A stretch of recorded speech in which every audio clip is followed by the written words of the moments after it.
Крокус сүйүүчүлөр, мына бүгүн урматтын коросуна келдим эле.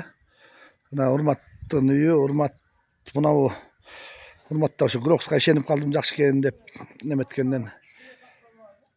Карасак мынабу ёлкалары, карагат, бакшактардын түбүнө сепкен экен.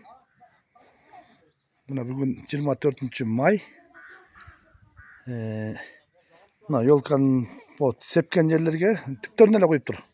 Түптөрүнө куйган чөптү караңыздар, бул чөптү караңыздар. Бул себилбеген жердики бул. Мына уже тиседен болуп калыптыр. Урматта буга ишенип калдым дейт. Урмат өзүң оорап койсоң. Менде ушу ёлкалар жакшы өспөй аткандан ушу крокус жакшы дегенден ушу крокус куюп коеюн деп ёлкага куйдум эле. Могул урап бараткан ёлка дагы кайра жанданып, бияк саргайтып, бияктардан жашылданып чыгып баштады да.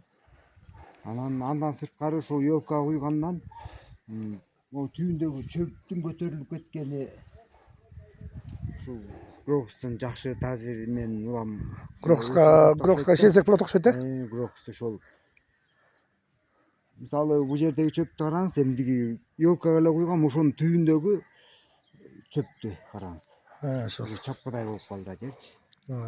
Крокустун таасири жакшы болот экен да. Органика деп атат, ошо органика болгону ошо жакшы да.